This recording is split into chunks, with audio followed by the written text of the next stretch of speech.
The containment field sparked and died with a sound like breaking glass. In the sudden silence that followed, Commander Zefter's 4 eyes widened in horror as the massive shadow within the cell began to stir. "No, no, no, the reptilian alien," muttered, his scaled fingers dancing frantically over the control panel. Red warning lights bathed the observation deck in an ominous glow. Not now, not when the human is in there. Through the reinforced viewing window, Zefter watched as the creature known as Subject 47 slowly raised its enormous head. The beast stood 8 feet tall, even on all fours, its midnight black fur rippling with muscle beneath. 6 limbs ended in claws that could tear through starship hull plating. Its 3 heads turned in unison, each mouth filled with rows of crystalline teeth that could bite through solid titanium. And there, sitting cross-legged on the floor just 5 feet away, was the human. Marcus Chen didn't even look up from his tablet. He was reading something, probably one of those primitive Earth stories he was always absorbed in. His brown hair fell messily across his forehead, and his simple gray jumpsuit made him look impossibly fragile next to the living nightmare that was now fully awake. Human Chen, Zefter, spoke urgently into the comm system. "Please exit the Containment area immediately. The restraint field has failed." Marcus glanced up casually, noticed the beast watching him with 6 burning red eyes, and shrugged. "Oh, hey there, big guy. Good nap." The collective gasp from the observation deck was audible, even through the soundproof barriers. 3 different species of aliens, Zefter, S. reptilian Vorthok, the insectoid hive minds, and the crystalline Quaranzal stared in disbelief.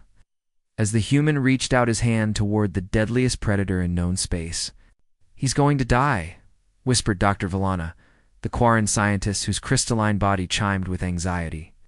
"We should have never allowed this experiment." The beast's center head tilted, studying Marcus with an intelligence that made even veteran xenobiologists uncomfortable. Its other 2 heads remained fixed on the human, ready to strike at the first sign of aggression. Marcus smiled. It's that uniquely human expression that had confused alien species for decades. "You look hungry? Want some of this?" He pulled out a wrapped sandwich from his lunch pack. The aliens in the observation deck watched in stunned silence as he unwrapped it carefully, as if he were at a picnic rather than face-to-face with a creature that had already killed 17 trained soldiers. "This is insane," buzzed Captain Crix, the hive mind representative. "The creature will tear him apart the moment he moves." But Marcus was already moving. He tore off a piece of the sandwich and held it out. "I know it's not much, but the cafeteria food here is pretty bland. At least this has some flavor." The beast's 6 eyes focused on the offered food. Its 3 heads moved closer, and the aliens could see its massive muscles tensing. This was at the moment of attack. Instead, the center head gently took the food. From Marcus's palm, "There we go," Marcus said, his voice carrying that warm tone humans used with their pets. "Not so scary after all, are you?" The beast's heads looked at each other, then back at Marcus. It made a deep rumbling purr that vibrated through the deck plating. "I, the void," Zefter whispered. "It's responding to him." It's Marcus was already tearing off another piece of sandwich. "You know, you remind me of my old dog Cerberus. He was big too, though not quite as big as you. Had 3 heads in a way, he had 3 different personalities, depending on his mood." The beast settled down onto its belly, bringing its heads to Marcus's eye level. The human continued talking, his voice steady and calm as if he were having a conversation with an old friend rather than a cosmic horror. "The thing about Cerberus was, everyone thought he was aggressive because he was big and looked scary. But really, he just wanted someone to understand him. I bet you're the same way. Aren't you, big guy?" One of the beast's heads nudged Marcus's shoulder gently. The human laughed a sound that somehow made the creature's purring grow louder. "We have to get him out of there," Dr. Villana said, but her voice lacked conviction. "This violates every safety protocol, does it?" Zefter asked quietly. It did them. The beast had rolled onto its side, and Marcus was scratching behind one of its ears.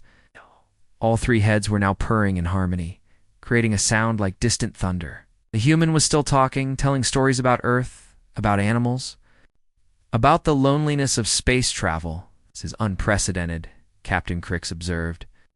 The creature has never shown this behavior before. That's because we've never tried to communicate with it, Marcus said, apparently having heard the conversation through the comm system. We've only ever treated it like a weapon or a threat.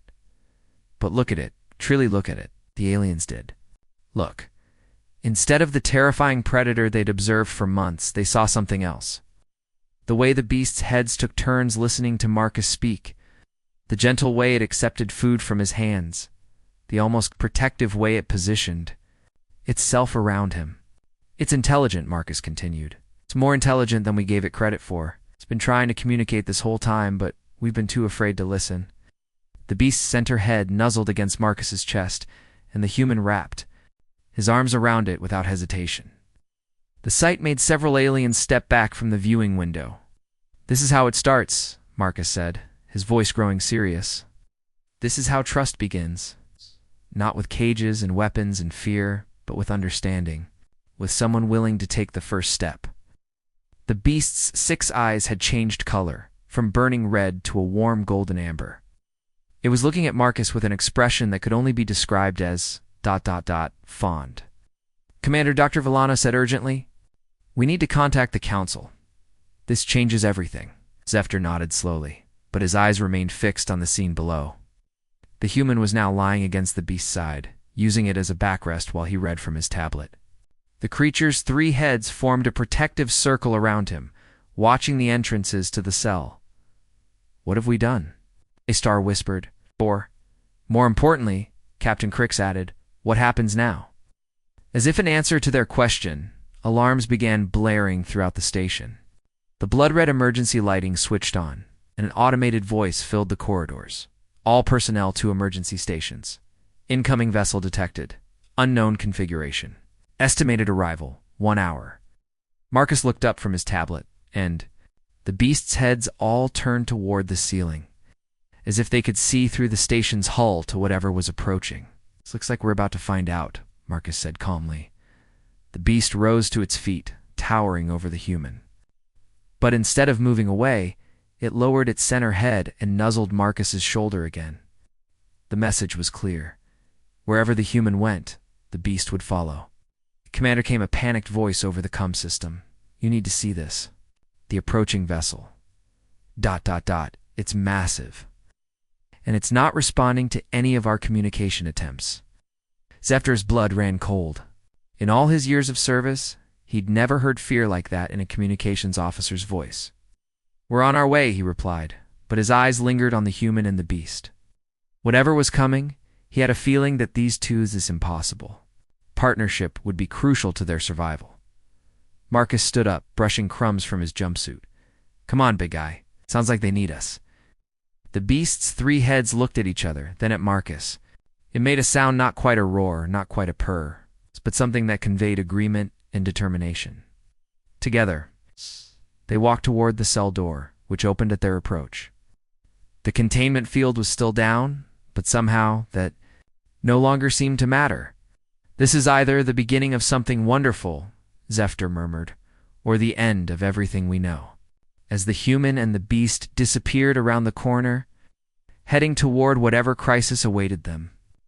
One thing was certain. The galaxy would never be the same. #. Chapter 2. The Bonthi emergency briefing room buzzed with tension as representatives from a dozen different species argued in overlapping languages.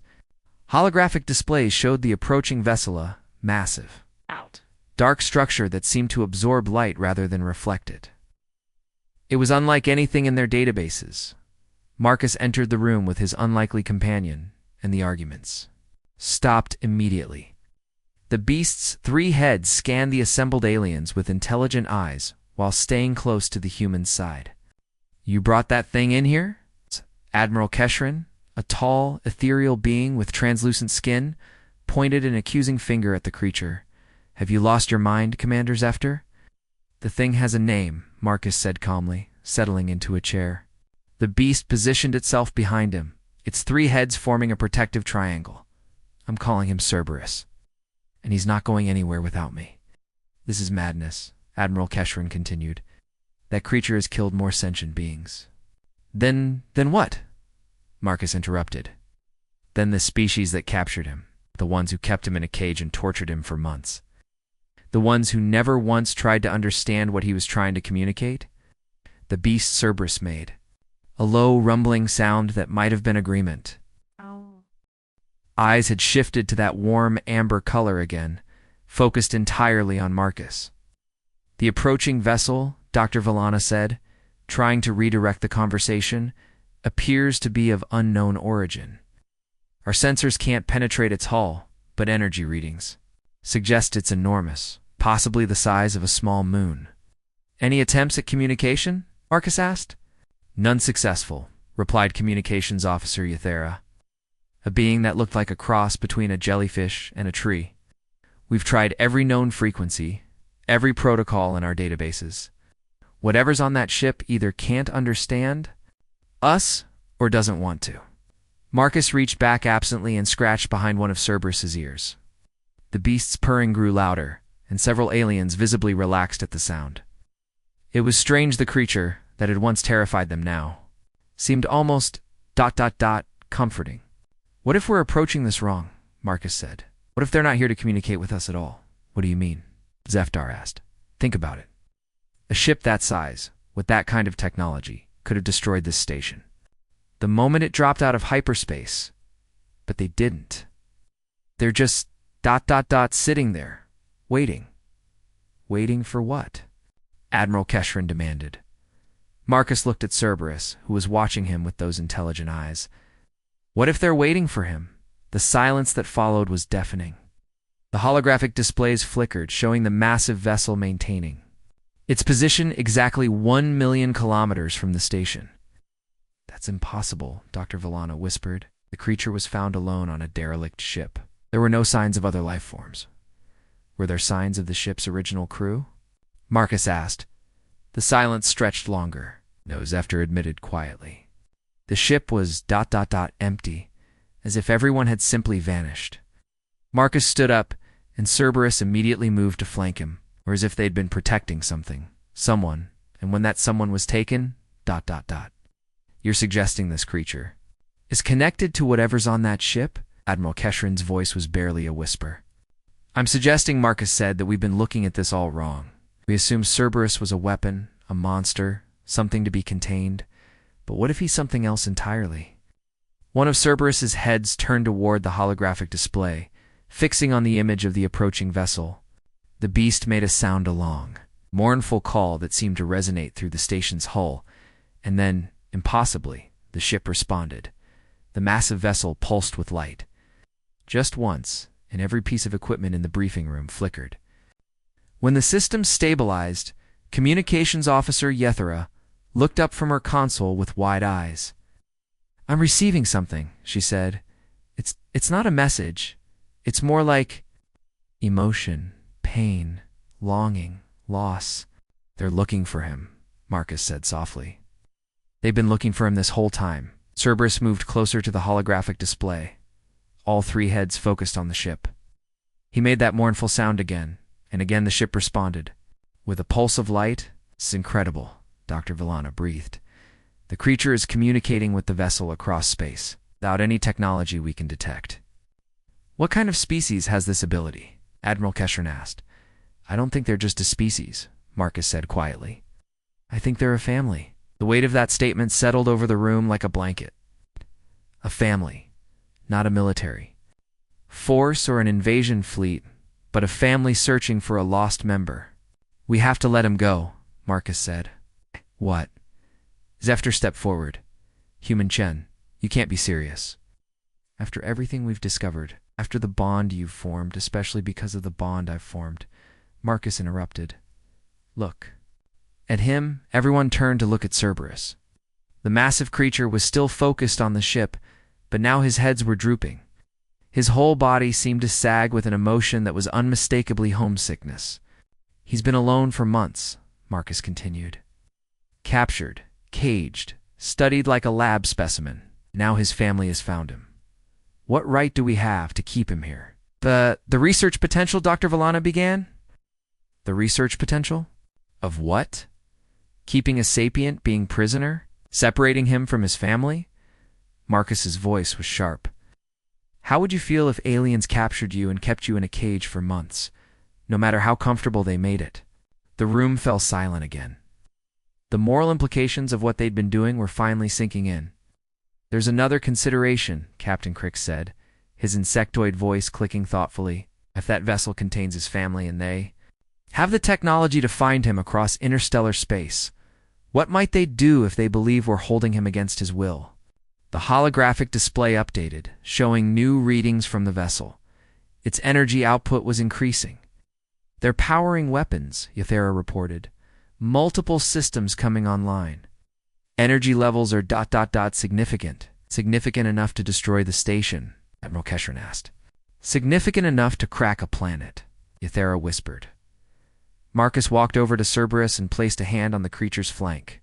What do you want to do, big guy? I know you understand more than we thought. This is your choice.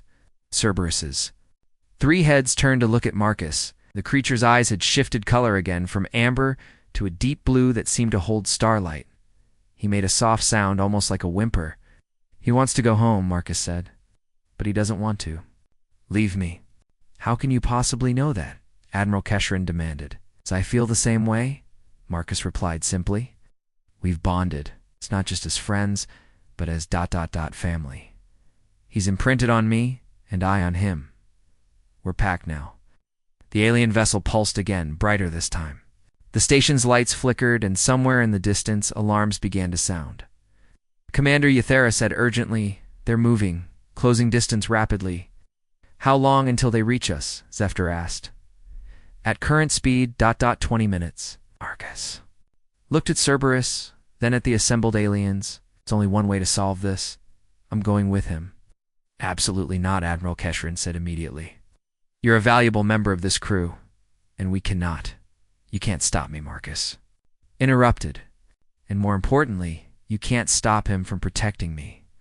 If I try to leave without him, he'll fight everyone in this room to stay with me. If he tries to leave without me, I'll find a way to follow him. We're bonded now. That's not something you can just undo. Cerberus moved closer to Marcus, wrapping his massive form around the human in a protective embrace. The message was clear. Where Marcus went, Cerberus would follow. And where Cerberus went, Marcus would go too. This is unprecedented, Dr. Villana said softly. A human bonding with an alien predator. The implications for interspecies relations, for our understanding of consciousness and connection, are something for scientists to study later, Marcus finished. Right now we have a ship full of very worried family members approaching, and they're getting more agitated by the minute. The station shuddered as the alien vessel's energy output spiked again. Decision time, Zephyr said grimly. It going to be? Marcus looked at Cerberus, and the creature looked back with those deep blue eyes. In that moment, a decision was made without words, a choice that would echo across the galaxy, Yathara Marcus said. Open a channel to the approaching vessel. All frequencies. Channel open, she replied. Marcus took a deep breath. Unknown vessel, this is Marcus Chen, aboard research station, Kepler 7. I am the guardian of the being you seek. He is safe, he is unharmed, and he is ready to come home. But there's something you need to know. Something that's going to change everything. The response came immediately, not in words, but in images that flooded every screen in the room. Images of Cerberus as a youngling, playing with others of his kind. Images of a great ship, a family, civilization built on bonds of loyalty and love that transcended species barriers. And then, it's one final image. A place prepared for two beings instead of one. A place where a human and a creature called Cerberus would both be welcomed home. They know, Marcus whispered. They've been watching, understand what's happened between us. The alien vessel had stopped accelerating. It hung in space, waiting. Well, Admiral Keshrin said after a long moment, this is going to be interesting. Marcus grinned, that uniquely human expression that had started this whole adventure. Come, on Cerberus. Let's go meet your family, as they left the briefing room together. The massive creature's protective presence surrounding the small human. Ow. Nobody could have predicted the chain of events that would follow. But one thing was certain: the galaxy's understanding of loyalty, family, and the bonds that transcend species had just been changed forever. Chapter 3. The revelation the docking bay had been hastily converted into a diplomatic meeting space. But nothing could have prepared the assembled aliens for what emerged from the visiting vessel. The ship itself was a marvel of organic architecture, smooth curves and flowing lines that seemed to pulse with their own internal light.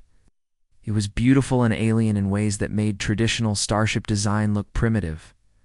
Marcus stood in the center of the bay with Cerberus beside him, both of them waiting as the ship's boarding ramp descended.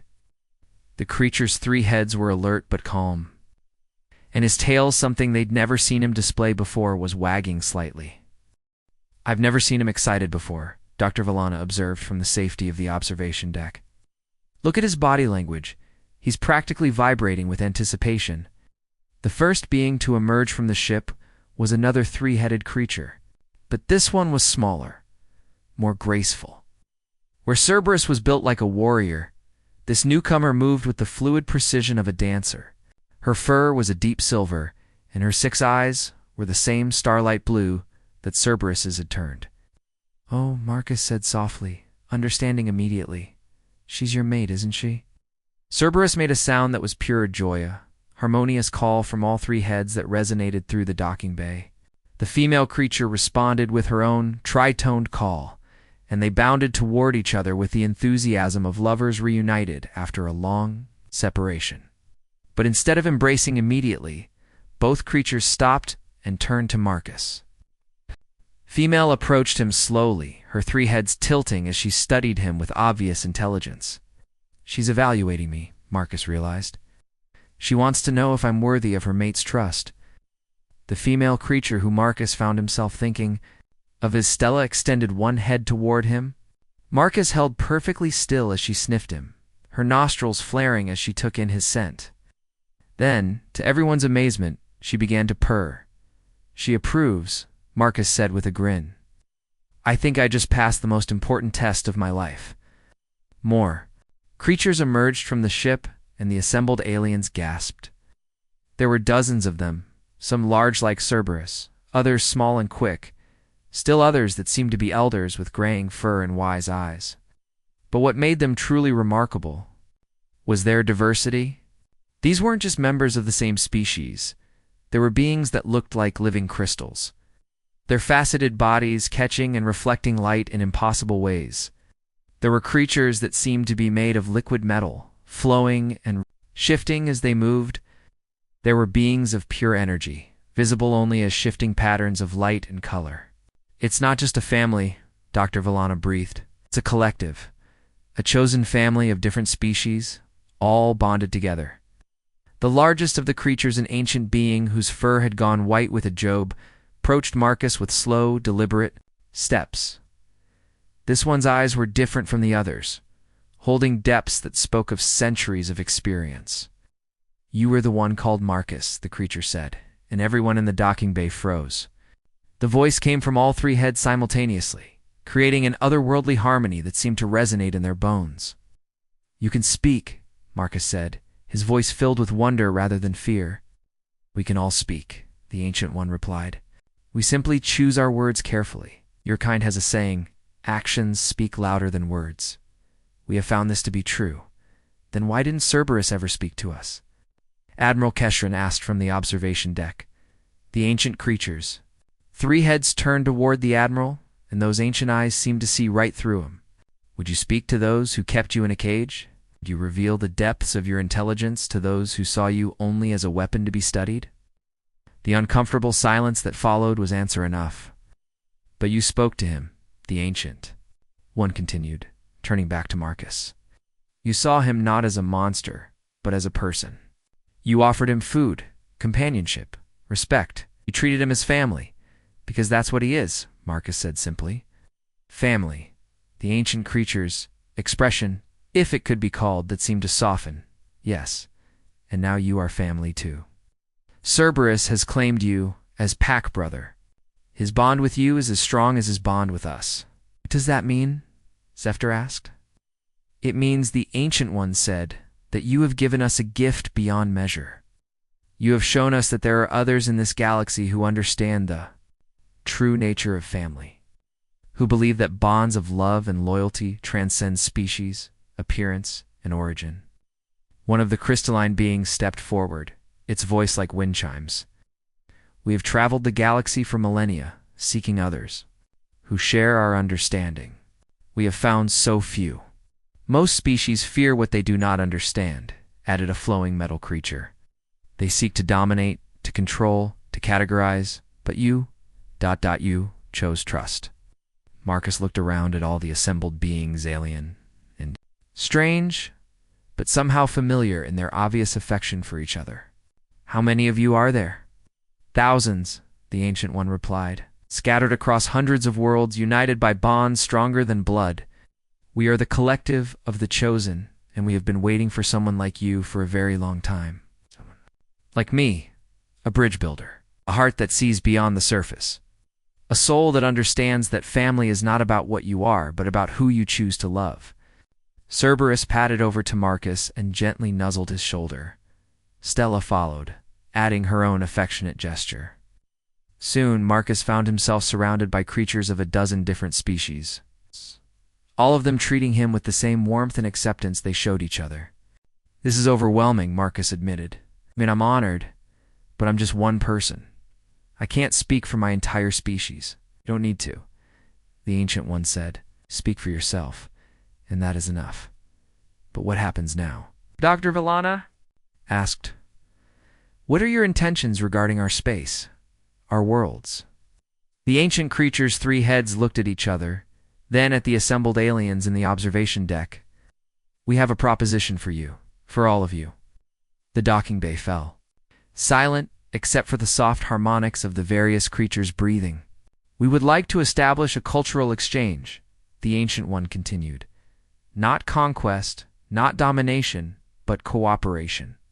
We have technologies that could benefit your worlds, medical knowledge that could save lives, agricultural techniques that could end hunger. And in return, you have something we value even more. What's that? Admiral Kashreen asked. Diversity of thought, new perspectives, fresh approaches to old problems. Every species sees the universe differently, and that diversity makes us all stronger. What about Cerberus? Marcus asked. And me? The Ancient One's expression grew warm. You will be our first ambassadors. Cerberus knows both worlds now, ours and yours. And you, Marcus, have proven that humans can form bonds that transcend species barriers. You will help us learn to trust each other. And if we refuse this exchange, Admiral Keshran asked. They will leave in peace, the Ancient One replied. Do not force our friendship on anyone, but we hope you will consider it. The galaxy is vast and often lonely. There is room for all of us, and we are stronger together than apart. Marcus looked at Cerberus, who was watching him with those intelligent eyes. What do you think, big guy? Ready to be an ambassador? Cerberus's three heads looked at each other, then at Marcus. He made a sound that was unmistakably laughter. I think that's a yes, Marcus said.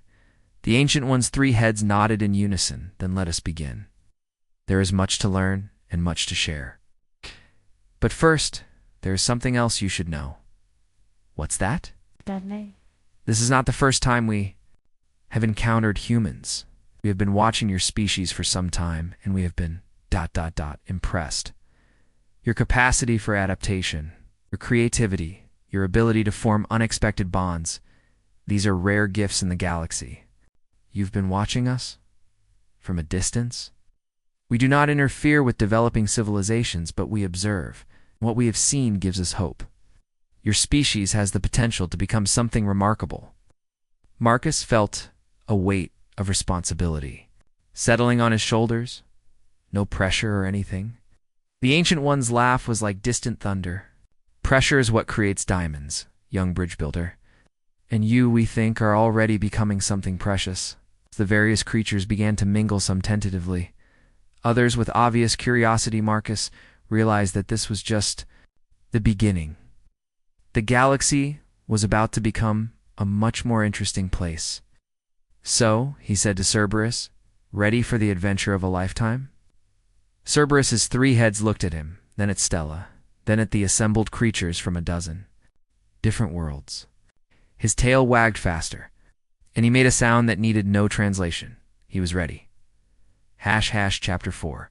The new pack 3 months after first contact. Research Station Kepler-7 had been transformed into something unprecedented in galactic history. A true interspecies embassy. The sterile corridors now hummed with activity as beings of a dozen different species worked, learned, and lived together. Marcus walked through the main concourse, marveling at the changes, where once there had been empty spaces and utilitarian design. Now there were gardens 10, dead by crystalline beings whose touch could make any plant flourish. Waterfalls created by liquid metal creatures provided both beauty and the mineral-rich water that several species needed to thrive. And everywhere, the soft harmonics of the collective's communication filled the air like a constant, comforting song. Marcus. Oh, Dr. Valana's crystalline form chimed as she approached. The morning briefing is about to begin. I have some exciting news about the agricultural project. Good news, I hope? Marcus asked, falling into step beside her. Incredible news. The yield from the experimental crops has exceeded all projections. If we can replicate these results on other worlds, we could end food scarcity for dozens of species. They entered the briefing room, where the daily cultural exchange meeting was already in session. The Ancient One who had asked to be called Elder was in deep discussion with Admiral Keshrin about trade routes. Captain Crix was learning about hive mind, communication from one of the energy beings. Even Zephyr was there, his reptilian features animated as he discussed military applications of the collective's defensive technologies. Cerberus was sprawled in his usual spot near the window, with Stella curled beside him. Both creatures had their heads up, listening to the discussions with obvious interest. Over the past months, they'd become unofficial mediators whenever tensions arose between different species. The medical exchange program is showing remarkable results, reported Dr. Euthera, who had become the station's lead xenobiologist. We've successfully treated 3 previously incurable diseases using techniques learned from the collective. And the cultural integration? Elder asked. Better than we dared hope, Admiral Keshrin admitted. Initial resistance from some of our member worlds has given way to cautious optimism. The economic benefits alone have convinced most skeptics. But there are still problems, Marcus said quietly. The Terran Colonial Authority is getting nervous about human involvement. They're worried that we're becoming too... influenced by alien contact. The room fell silent. This was the elephant in the room that everyone had been avoiding. I think I'm compromised, Marcus continued. That my bond with Cerberus has made me unreliable. There's talk of recalling me, of placing restrictions on human participation in the exchange program. Elder's 3 heads turned toward him with obvious concern. This troubles you. It troubles me because it's exactly the kind of thinking that got us into this situation in the first place, Marcus replied. The idea that caring about someone different from you makes you weak or unreliable or somehow less human. What do you propose? Admiral Keshrin asked. Marcus looked at Cerberus, who was watching him with those intelligent eyes. Over the past months, their bond had deepened beyond anything he'd thought possible. They could communicate without words, understand each other's emotions, even share dreams sometimes. It was simultaneously the most natural and most extraordinary relationship he'd ever experienced. I propose we show them what we've learned, Marcus said. Not through reports or data, but by example. I want to request a formal diplomatic mission. To Earth. Absolutely not, Admiral Keshrin said immediately. The risk is worth taking, Marcus interrupted. It did. Humanity is on the verge of either taking a giant leap forward or retreating into isolation. Which future do we want? Elder's ancient eyes studied Marcus carefully. You would risk your homeworld's reaction to our presence? I would risk it to prevent my species from making the biggest mistake in our history, Marcus replied. We have a chance to join something bigger than ourselves. To become part of a galactic community based on respect and cooperation rather than fear and domination. But only if we can overcome our own prejudices. The Terran Colonial Authority would never approve such a mission, Dr. Valana pointed out. Then, we don't ask for their approval, Marcus said. "We go as private citizens. As ambassadors of friendship, not representatives of any government, that would be irregular." Admiral Keshrin said slowly. "Everything about this situation has been irregular," Marcus pointed out. "When has that stopped us?" Cerberus stood up and padded over to Marcus. The massive creature gently nuzzled his shoulder, then made a sound that somehow conveyed both support and determination. "He wants to go too," Marcus said. "He wants to meet my family, my friends. He wants to understand where I come from." "And Stella?" Elder asked. The silver-furred creature raised her heads and made her own tri-toned call. It was clear that wherever Cerberus went, she would follow. "This is madness," Admiral Keshrin muttered. "If something goes wrong, if there's a panic, if people react with fear, then we'll deal with it," Marcus said firmly. "But if we don't try, if we let fear make our decisions for us, then we've already lost." Elder was quiet for a long moment, his three heads looking at each other and silent. Communication. Finally he spoke. "The collective has survived for millennia by choosing courage over fear, love over hate, trust over suspicion. If you are willing to take this risk, then we will support you." "What kind of support?" Marcus asked. "A small delegation?" "Myself. 3 others from different species in your bonded family." Elder's gaze moved to include Cerberus and Stella. "We will go not as conquerors, or even as formal diplomats, but as visitors. As friends meeting friends, something that couldn't be mistaken for a military vessel." "We have just the thing," Elder said. "A small transport, designed for exploration rather than conflict. It looks more like a pleasure craft than a warship." "When?" Marcus asked. "Soon," Elder replied. "Before the colonial authority can intervene, before fear has time to take root and grow."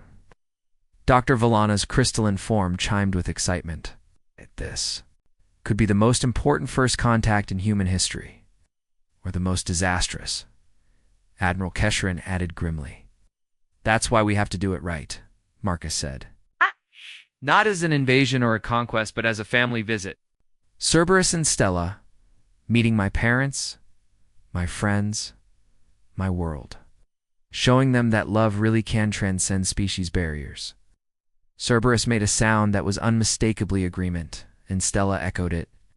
The 2 creatures moved to flank Marcus, their protective instincts clearly activated. "They understand," Elder observed. "They know the risks, and they're willing to face them for you." "I'd do the same for them," Marcus replied. "That's what family means." The next few hours were a blur of planning and preparation. The collective's transport ship was brought into the docking bay, a sleek, organic-looking vessel that seemed to grow rather than be built. Its hull was a warm, pearl-like material that shifted colors with the light, and its engines were so quiet they were almost silent. Marcus stood in his quarters, packing the few belongings he wanted to take with him. Pictures of his family, a few books, the tablet he'd been reading when he first met Cerberus. As he packed, he thought about what he was about to do. He was taking a massive risk. If this went wrong, if humanity reacted with fear and violence, it could set back interspecies relations for generations. But if it went right, having second thoughts? Cerberus had somehow entered the room without Marcus noticing. The creature's 3 heads were all focused on him with obvious concern. "Second," Marcus admitted. Cerberus made a sound that was part laugh. He padded over to Marcus and gently nuzzled his shoulder, a gesture that had become their standard form of comfort and reassurance. "You know," Marcus said, "when I first saw you, I thought you were the most terrifying thing I'd ever encountered. Now I can't imagine life without you." Cerberus's 3 heads looked at each other, then at Marcus.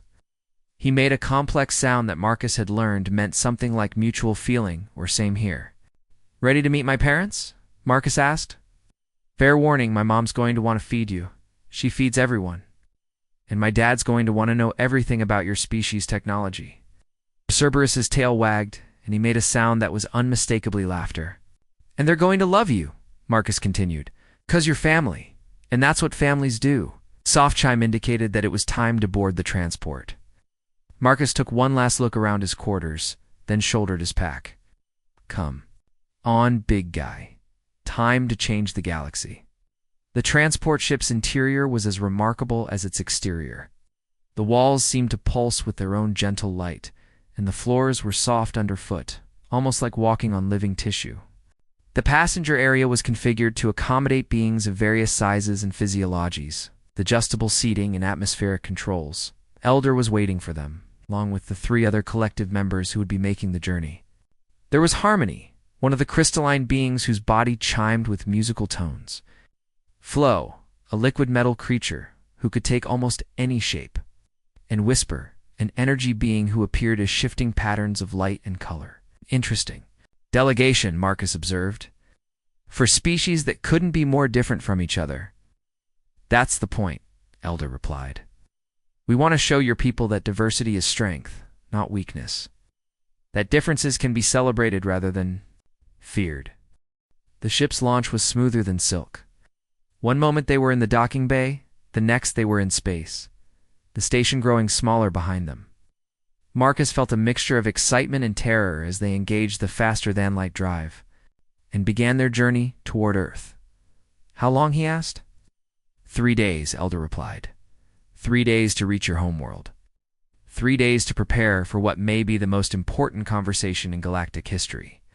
Cerberus and Stella had found a comfortable spot near the ship's observation port, where they could watch the stars streak past. They seemed remarkably calm for beings who were about to visit an alien world. I trust you, Whisper observed. Her voice like wind through leaves, completely and without reservation.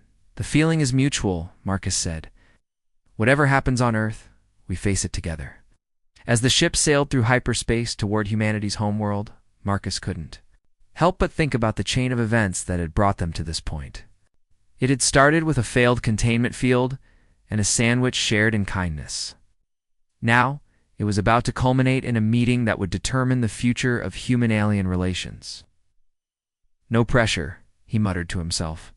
Cerberus made a sound. That might have been agreement or amusement. Either way, it was comforting. The next 3 days passed in a blur of preparation and anxiety. Marcus briefed his companions on human culture, customs, and psychology. He warned them about humanity's tendency toward fear of the unknown, but also spoke of his species' capacity for growth and adaptation. The key, he told them, is to approach this as individuals, not as representatives of vast alien civilizations. People can relate to individuals. They can understand personal relationships, family bonds, friendship. Those are universal concepts. And if they cannot, Flo asked, his metallic form rippling with concern. Then we adapt, Marcus said.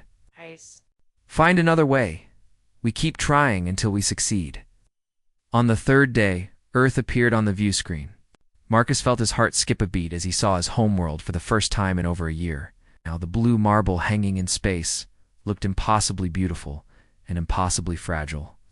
Its lovely harmony chimed.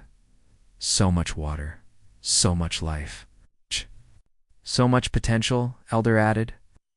Your species has achieved remarkable things in such a short time. We've also made remarkable mistakes, Marcus said. But that's what makes us human, I guess. We stumble, we fall, we get back up, and we try. Again, the ship's communications system crackled to life. Unknown vessel. This is Earth traffic control. You are entering restricted space. Identify yourself immediately. Marcus took a deep breath. This is it. Once I respond, there's no going back. Then, let's make it count, Cerberus said. Everyone turned to stare at the creature. In all the months they'd known him, he'd never spoken in the presence of other humans. You can talk, Marcus said, his voice filled with wonder.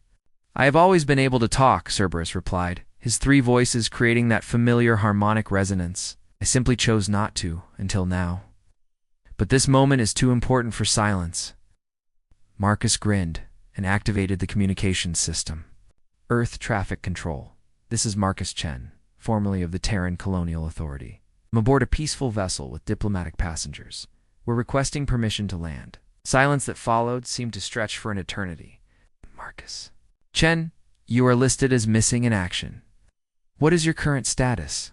Very much alive and well, Marcus replied. And I have some friends I'd like you to meet. Epilogue. The bridge 6 months later. Marcus stood in the garden behind his childhood home, watching Cerberus play with his nephew Tommy. The 5-year-old was riding on the creature's back, shrieking with delight as all 3 heads gently nuzzled him. Stella was nearby, keeping a protective eye on the proceedings while also accepting ear scratches from Marcus's mother.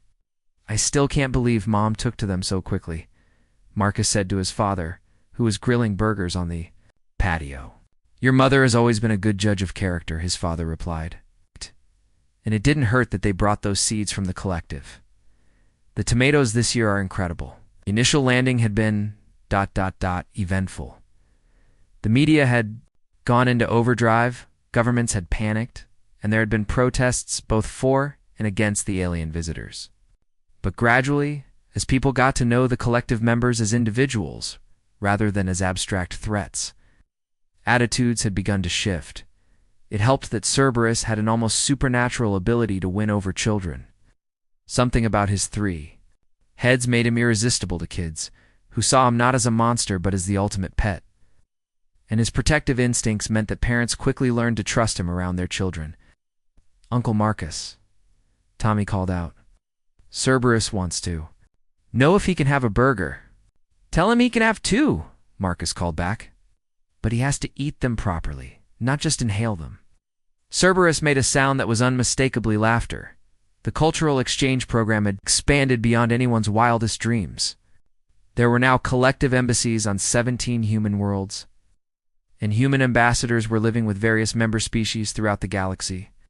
The medical advances alone had saved thousands of lives, and the agricultural techniques were helping to feed millions. But for Marcus, the real victory was much simpler.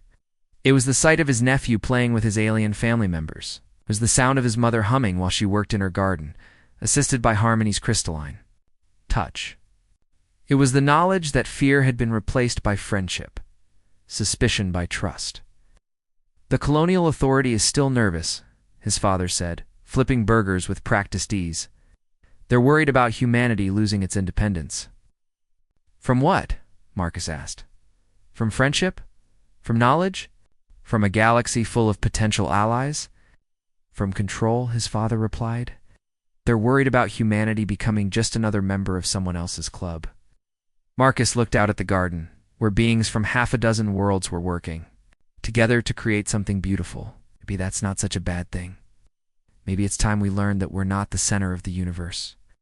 And maybe, his father said with a smile, we're exactly where we need to be. As the sun set over the small town where Marcus had grown up, he reflected on the journey that had brought him to this moment. It had started with a simple act of kindness, sharing a sandwich with a lonely, frightened creature. It had grown into something that would reshape galactic civilization. But at its heart, it was still about the same thing it had always been about: family. The bonds that transcend species, appearance, and origin. The love that sees past differences to the person underneath. Courage to trust when trust seems impossible. Cerberus padded over to where Marcus stood, Tommy still clinging to his back. The creature's 3 heads looked at Marcus with those intelligent eyes, and he made a sound that needed no translation.